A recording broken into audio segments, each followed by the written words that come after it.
నాకు గత వైసీపీ ప్రభుత్వం మిమ్మల్ని ఆంధ్రాలోకి అడుగు పెట్టనివ్వు అంటే కోదాడ, నల్గొండ అన్ని ప్రాంతాల నుంచి వచ్చి నాతో పాటు అండగా వచ్చారు నా తెలంగాణ అన్నదమ్ములు, జన సైనికులు. నేను చాలాసార్లు మా నాయకులందరినీ అడగండి, మనం పార్టీని ఇక్కడ బలపెడదాం అంటే నేను ఒకటే చెప్పా, తెలంగాణ వచ్చిన ఈ సందర్భంలో మనం కూర్చోబెట్టి మాట్లాడితే ముందు అది వేరేగా వెళ్తుంది. తిరగండి, జనసేన ఆశయాలు తీసుకెళ్ళండి, ఆ రోజు సంగతి చూద్దాం, ప్రజలు కోరుకున్న మీద చూద్దాం తప్ప నాకేమి ఇక్కడ కూర్చొని ఆంధ్రప్రదేశ్లోనే అధికారం కోరుకునేవాడిని, తెలంగాణలో నేనే అధికారం కోరుకుంటాను, ఒక మార్పు తప్ప.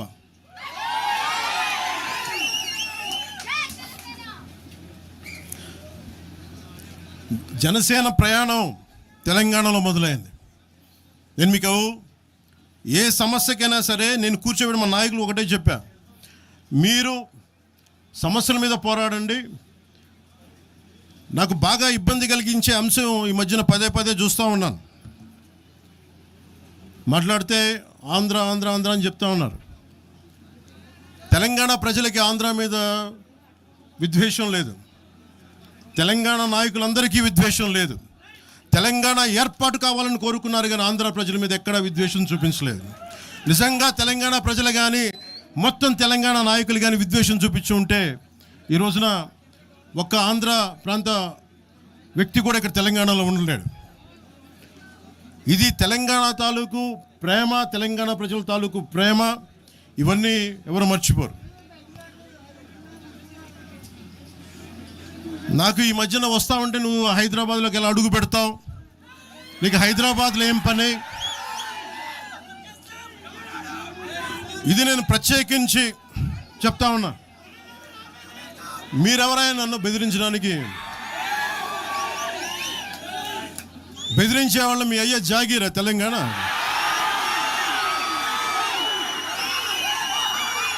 నా మీద దాడులు చేస్తా ఉన్నారు కదా, నాకు తెలంగాణలో బెదిరింపుల కంటే కూడా ఆంధ్రాలో బెదిరింపులు ఎక్కువ. నాకు తెలంగాణలో ఇంకా రానివ్వు అంటారు నన్ను, ఆంధ్రాలో అయితే తల తీసేయని అంటారు కోనసీమలో కొంతమంది. నేను ఓడిపోయినప్పుడు 2019లో ఓడిపోయినప్పుడు మన తెలంగాణ నాయకులు ఒకరే చెప్పారు, అన్నా మా తెలంగాణలో ఉంటే నీకు పరిస్థితి రానిచ్చేవాళ్ళం కాదని చెప్పి. నాకు నిజంగా తెలంగాణ అద్భుతంగా ఉండాలి, యువతకు అద్భుతమైన అవకాశాలు రావాలని కోరుకుంటాను తప్ప నాకు ఇక్కడ కొత్తగా బావుకునేది లేదు, ఏమీ లేదు. బెదిరించే వాళ్ళందరికీ ఒకటే చెప్తున్నాయి, నా ఇంటి ముందు ఎందుకు పెట్టారంటే ఎవరన్నా దాడి చేయాలంటే సంతోషంగా ఇదే నా ఇంటి అడ్రస్, అది మీకు తెలియదు. నాకు అలాంటి భయాలు లేవు. నాకు బాంచన్ సారు కాల్మొక్త అనే ఉద్దేశం ఉంటే పార్టీ ఎందుకు పెడతామా? అంత భయపడేవాళ్ళంత పార్టీ పెడతామా? మీ ఇష్టానికి మాట్లాడితే మేము భయపడాలా? ఏ రోజున ఒక్క మాట మీకు కేసీఆర్ గారి గురించి కానీ ఇన్ని సంవత్సరాల్లో 12 సంవత్సరాల్లో ఒక్క తెలంగాణ నాయకుడిని ప్రభుత్వం ఏర్పాటు చేసినప్పటి నుంచి ఈ రోజు దాకా ఒక మాటంలా. ఇంకా మా వాళ్ళు తిడతా ఉండేవాళ్ళు, నువ్వు మెత్తబడిపోయి ఏం మాట్లాడలేదని. అడగండి ఒకసారి, అందరిని పేరు పేరున ఒక్కొక్కరిని అడగండి, నీకు పౌరుషం చచ్చిపోయిందా? పౌరుషం చావలా, తెలంగాణ మీద ప్రేమ చావలా? అది తప్పుగా అర్థం చేసుకుంటారు, మీరు అర్థం చేసుకుని నేనేం మాట్లాడిన ప్రస్తుతానికి అని చెప్తా. ప్రజలు కోరుకున్నప్పుడు నేను మాట్లాడతా. ఎంత కమిటెడ్గా ఉన్నాను తెలంగాణ కంటే, జనసేన మా వాళ్ళందరూ ఎదురు చూస్తున్నారు తెలంగాణలో జనసేన ఎదగాలని. నేను ఒకటే చెప్పా, ప్రజలు కోరుకునే వరకు మీరు ముందుకు తీసుకెళ్ళండి అని చెప్పి నేను జర్నలిస్ట్ కాలనీలో ఉన్న తెలంగాణ జనసేన పార్టీని కూడా నేను తీసేసాను. మొత్తం హెడ్ క్వార్టర్స్ అంతా మంగళగిరిలో పెట్టిన. నాకు అంత కమిట్మెంట్ తెలంగాణ మీద. ఎందుకంటే నాకు రెచ్చగొట్టడం ఇష్టం లేదు, తగ్గి మాట్లాడా. మీరు ఎన్ని హింసించినా, మీరు ఎన్ని మాటలు మాట్లాడినా, ఆంధ్ర కొడకని తిట్టినా, అరే నా గుండెల్లో తెలంగాణ ఉంది, మీరు ఎన్ని తిట్టినా నేనేం పట్టించుకోను. వైసీపీ నాయకులు క్రిమినల్ గ్యాంగ్స్ చాలాసార్లు నాకు బెదిరింపులు ఇచ్చినాయి. దానికి మించిన బెదిరింపులు నిజంగా నాకు తెలంగాణ నాయకుల వైసీపీ గుండాలు ఇచ్చిన బెదిరింపుల కంటే కూడా, చంపేస్తామని బెదిరింపుల కంటే కూడా నాకు తెలంగాణ ఎప్పుడు ఇవ్వాల. అసలు ఈ గొడవ అంతా ఎందుకు స్టార్ట్ అయింది? ఈ గొడవ అంతా ఎక్కడ స్టార్ట్ అయింది? ఒక ఎనలిస్ట్, ఒక విశ్లేషించే వ్యక్తి, ఆయనంటే నాకు గౌరవం, ఆయన మీద నాకు గౌరవం ఉంది, ఆయన తీసుకుపోయి ఓ మీడియాలో మాట్లాడతా అమిత్ షా గారి గురించి మాట్లాడారు. అమిత్ షా గారు నేను మాట్లాడుకున్నామంటే ఆయన విన్నారంటే ఆయన కూర్చొని తప్పుడు మాటలు మాట్లాడుతూ దాన్ని ఖండించే. నా మీద మనకు మాట అంటే మన జన సైనికులు ప్రతి చోట ఏదో కూర్చొని ఒక కేసులు పెట్టారు కూడా నాకు తెలియదు. తెలిసిన వెంటనే చెప్పాను, అవన్నీ వదిలేనని చెప్పాను నేను. అవన్నీ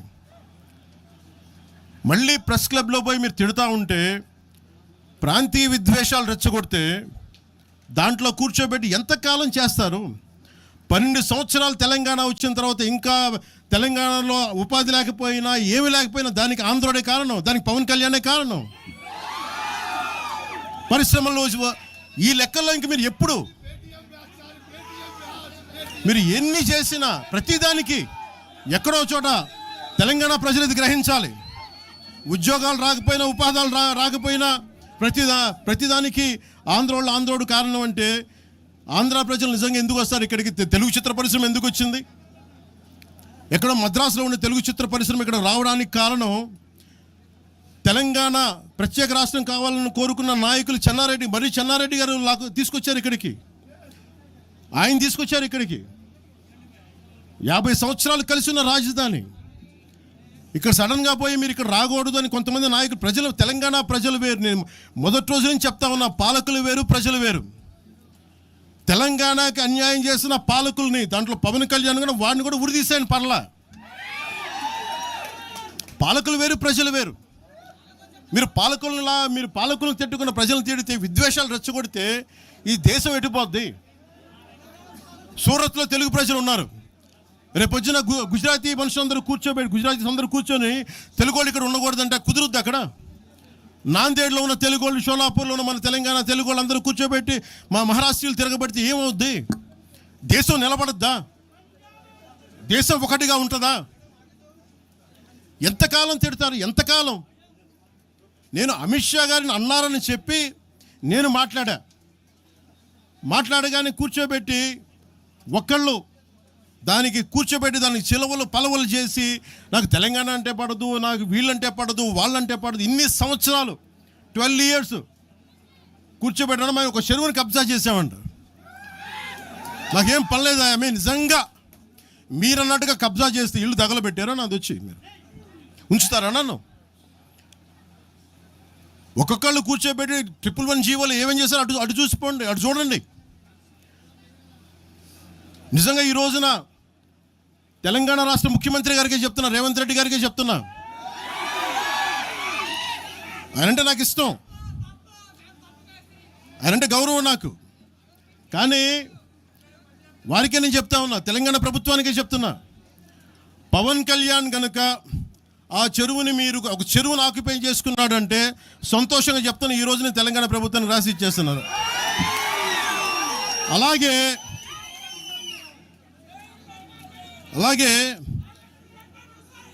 లెఫ్ట్ మేము వామపక్షవాదులు అని చెప్పి ఒక ఎనలిస్ట్ మాట్లాడతా, అంటే ఇది ఎలా ఉంటుందంటే, ప్రపంచ కార్మికులారా ఏకం కండి అని చెప్పే వామపక్ష భావజాలం ఈ రోజున ప్రాంతీయతకు వచ్చింది. ఆ వామపక్ష భావజాలం చెప్పే వ్యక్తి అనలిస్ట్ ప్రకారం ప్రపంచ కార్మికులారా ఏకం కండి అని చెప్పే వామపక్ష భావజాలం ఈరోజు ఎక్కడికి వచ్చింది? ఆయన చెప్పిన విధానం ప్రకారం ప్రాంతీయతకు వచ్చింది. కమ్యూనిజం ఎందుకు చచ్చిపోయిందంటే ఇలాంటి వాటి వల్ల చచ్చిపోద్ది. ఈరోజు కళ్యాణ్ గారు కొన్ని మాటలు మాట్లాడే సందర్భంలో ఎవరో తెలంగాణకు రావద్దన్నట్టుగా, ఇది భారతదేశమా పాకిస్తానా అనే మాటలు మాట్లాడే సందర్భంలో మేము ఆనాడు ఉద్యమ సందర్భంలో కూడా తెలంగాణ విభజన ప్రజల ఆకాంక్ష, విడిపోయి కలిసి ఉందాం తెలుగు రాష్ట్రాలుగా అనేటువంటిదే నినాదం. ఇవాళ కూడా 12 సంవత్సరాల్లో ఎవరం కూడా ఆంధ్రప్రదేశ్కు సంబంధించిన వాళ్ళు ఇక్కడ ఉండొద్దనో, వ్యాపారాలు చేయొద్దని అమెరికా వాళ్ళు ఇన్వెస్ట్మెంట్సే చేస్తారు ఇక్కడికి. ఆంధ్రప్రదేశ్ పెట్టుబడి ఎందుకు పెట్టేస్తారు? మీరు అంటారు కావచ్చు తెలంగాణ పెట్టుబడులు ఆంధ్రకు రావుతారు. ఇంకొక మాట చెప్తున్నాను, ఎస్ మిస్టర్ పవన్ కళ్యాణ్, ఇది మా అయ్య జాగిరే, మా తెలంగాణ ప్రజల అయ్య జాగిరే, 4 కోట్ల ప్రజల మనుషుల యొక్క అయ్య జాగిరి. నీ అయ్య జాగిరి కాదు, ఫస్ట్ గుర్తుపెట్టుకో. ఇలా ముందుగా బేషరతుగా క్షమాపణ చెప్పాలి చనిపోయినటువంటి కళాకారుడు గద్దార్ గారికి. గద్దార్కు కారు కొనిచ్చినా అని చెప్పి చనిపోయిన వ్యక్తుల గురించి మాట్లాడడమే అప్రస్తుతం. ఒక కళాకారుడు, ఒక భావజ్వాల వ్యాప్తికి సంబంధించిన వ్యక్తి చనిపోయి అమరుడై అతన్ని మేము ఈరోజు తెలంగాణ ఉద్యమానికి సంబంధించినటువంటి ప్రజాస్వామికవాదిగా ఆయనను గౌరవించుకునే సందర్భంలో ఆయన కారు కొట్టించిన అని చెప్పి ఈరోజు నేను తెలంగాణలో ఉన్నటువంటి అన్ని దళిత వర్గాలు ఒకసారి ఆలోచన చేయాలి. ఆయన అహంకారం ఇయ్యాల కూడా మేము ఏ అహంకారానికి వ్యతిరేకంగానైతే పోరాడినామో, ఏ దురహంకారం అయితే మా మీద ఆధిపత్యం చెలాయించద్దనుకున్నామో అదే దురహంకారము, అదే ఆధిపత్యంతో ఇలా మాట్లాడుతూ ఉన్నాడు. మేము ఎన్నడూ కూడా చెప్తున్నాం, ఇవాళ కూడా రాజకీయ పరంగా ప్రజాస్వామిక భారతదేశంలో తెలంగాణ కూడా అంతర్భాగమే. మేము కూడా అనేక సందర్భాల్లో ఆంధ్రాకి వెళ్తాము. Andhra, Telangana is a separate states, Telugu రాష్ట్రాలు. కానీ ఆయన మాట్లాడినటువంటి ప్రెస్ కాన్ఫరెన్స్ చూస్తూ ఉంటుంటే ఇది పాకిస్తానా ఇండియా అని మళ్ళీ మాట్లాడుతూ ఉన్నారు, పాస్పోర్ట్ తీసుకోవాలని. ఈ మైండ్ సెట్ తీసేయండి. ఆయన శాసనసభలు ఉన్నారు, ఇలా పార్లమెంట్ గురించి ఐడియా లేదు. నేను పార్లమెంటు తెలంగాణ బిల్ అయ్యే సందర్భంలో ప్రత్యక్ష సాక్షి. అంతకంటే ముందు కూడా చిన్న బిల్లు వస్తే కూడా నేను అనేక సందర్భాలు చెప్పిన ఈ పార్లమెంటరీ వ్యవస్థలో తెలిసి మాట్లాడుతున్నా తెలియక మాట్లాడుతున్నా తలుపులేసి పార్లమెంటులో బిల్ తెచ్చుకున్నా చెప్తారు. ఇప్పటికీ ఇంత కక్ష, ఇంత అక్కసు తెలంగాణ మీద మాటల్లో మాట్లాడుతూనే మళ్ళీ తెలంగాణ మీద అక్కసు వెళ్ళకొస్తా ఉన్నాడు. ఇది మంచిది పద్ధతి కాదు. నేను తెలంగాణ మీద ప్రేమ ఉంది అంటుండు, తెలంగాణ మద్దతుకి నన్ను మాట్లాడినరా? తెలంగాణ అమరవీరులు చనిపోతుంటే వాళ్ళకి ఎప్పుడైనా నువ్వు సంఘీభావం అరే ధైర్యంగా ఉండండి తెలంగాణ పోరాడి తెచ్చుకోవాలని చెప్పినావా? అవహేళన చేసినావు. తెలంగాణ ఏర్పడితే 11 రోజులు అన్నం తినలేదని చెప్పినటువంటి వాడివి. తెలంగాణ ఏర్పాటును అవమానించినటువంటి వ్యక్తివి. ఇలా మీరు మాట్లాడితే ఎట్లా? మళ్ళీ రాజకీయంగా వక్ర భాష చెప్పేటువంటి ప్రయత్నం జరుగుతోంది. అలా వారు పక్కకు మాట్లాడిన కొద్దీ తాపకొక్క స్లిప్పిట్లు వస్తూ ఉంది. పాపం పవన్ కళ్యాణ్ గారిని పేడ్ ఆర్టిస్టు, రేపు పొద్దున నిజంగా నాగరంలో బాగా డబ్బులుంటే నేను కూడా ఆయన ఒక పాత్రకి ఎంగేజ్ చేసి ఈ విధంగా మాట్లాడగలగడానికి అవకాశం. ఎందుకంటే ఆయనకు వచ్చే చిట్టీలు భారతీయ జనతా పార్టీ నుంచి వస్తున్నాయి, టీఆర్ఎస్ పార్టీ నుంచి వస్తున్నాయి. తెలుగు స్క్రిప్ట్ రాసుకొని మాట్లాడతారు. భావజ్వాల వ్యాప్తి ఉంటే, తెలంగాణ నరాన గుండెల్లో ఉంటే నేను ఎవరిని అవమానిస్తాను? ఆంధ్రప్రదేశ్ ప్రజలను కూడా. ఈవెన్ చంద్రబాబు నాయుడు గారు, తెలంగాణ ముఖ్యమంత్రి రేవంత్ రెడ్డి గారు వచ్చి కూర్చుంటే కూడా తెలంగాణ విభజన హామీలను సామరస్యంగా పరిష్కరించుకోవాలని మాట్లాడుకునేటువంటి అటువంటి వాతావరణాన్ని కలిగేసే ప్రయత్నం చేస్తా ఉన్నాం. ఇక్కడ ఉన్నటువంటి వాళ్లకు అన్ని రకాలుగా శాంతి భద్రతతో సహా ఎక్కడ కూడా అవసరమైతే రాజకీయంగా ఇవాళ చాలా మంది పోటీ చేసి గెలుస్తూ ఉంటారు, ఎవరికి అభ్యంతరం లేదు. ఏమనంటే కొండగట్టుకు పైసలు ఇచ్చినండి, నీ అయ్యే జాగిరియా పైసలు? తెలంగాణ ప్రభుత్వం, ఆంధ్రప్రదేశ్ ప్రభుత్వం వస్తే ఇంకొక మాట మాట్లాడతారు, రానియరా తిరగనియరా. గత 4 నెలల కింద వచ్చినప్పుడు తెలంగాణ ప్రభుత్వం ఆయనను తెలంగాణ గెస్ట్గా ఇచ్చిన ప్రోటోకాల్ ఇచ్చి, అది మర్చిపోయి మాట్లాడితే ఎట్లా? నువ్వు తెలంగాణ ఆవిర్భావ దినోత్సవం రోజు అందరినీ కట్టెబెట్టి గెలిగినట్టుగా నవనిర్మాణ తెలంగాణ ఆవిర్భావ దినోత్సవం తెలంగాణ ప్రజలకు శుభాకాంక్షలు చెప్తాను రా. ఇది ప్రజల ఆకాంక్ష, పోరాడి సాధించుకున్నారు, బాగండి అని కోరు. తెలంగాణ నవనిర్మాణం ఏం చేసేది ఉన్నది? నువ్వు వచ్చి పీకేదేంది ఇక్కడ? నువ్వు ఇప్పుడు చెప్పినావు కదా అక్కడనే పీకలేకపోతుంది, ఇక్కడేం పీకుతా అని. మళ్ళెందుకు ఇట్లా అనేటి ఒక మాటలు, చెప్పేది ఒక మాట. స్క్రిప్ట్ పాపం చక్కగా రాసిస్తలేరు బీజేపీలో, ఎవరో ప్రాపర్ గైడ్ చేస్తలేరు. అంతే ఒక మాట బీజేపీ వాళ్ళు ఇరువురు పొత్తు కూడా పెట్టుకోమని చెప్పే పరిస్థితులలో, ఒకసారి పొత్తు పెట్టుకుంటామనే పరిస్థితులలో ఆలోచన ట్రస్ట్ ట్రావెల్ జరుగుతున్నట్టు. ముందు ఒక ఆర్టిస్టును హీరోగా పెట్టుకోవాలంటే ముందు టెస్ట్ డ్రైవ్ చేస్తున్నట్టు, అంటే స్క్రీన్ టెస్ట్ చేస్తారు, స్క్రీనింగ్ అట్లా చేస్తున్నట్టు పవన్ కళ్యాణ్ గారిని పాప తెలుసుకోవాలి. అటు బీఆర్ఎస్ పార్టీనా ఇటు భారతీయ జనతా పార్టీ ఎవరో ఒకరు మాత్రం ఆయన ఎంగేజ్ చేసుకున్నటువంటి ఆర్టిస్ట్గా వాస్తవం. 2009లో ఎమ్మెల్యేలు తిరిగినప్పుడా 2014 ఎన్నికలప్పుడు తిరిగినా జనం వస్తుండొచ్చు.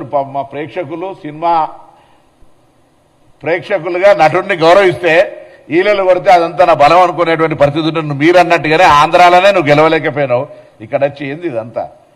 మళ్ళీ చెప్తాను, పవన్ కళ్యాణ్ గారు ఇక్కడ తెలంగాణలో రావడానికి పోవడానికి సంబంధించిన మాకేమటువంటి అభ్యంతరాలు లేవు.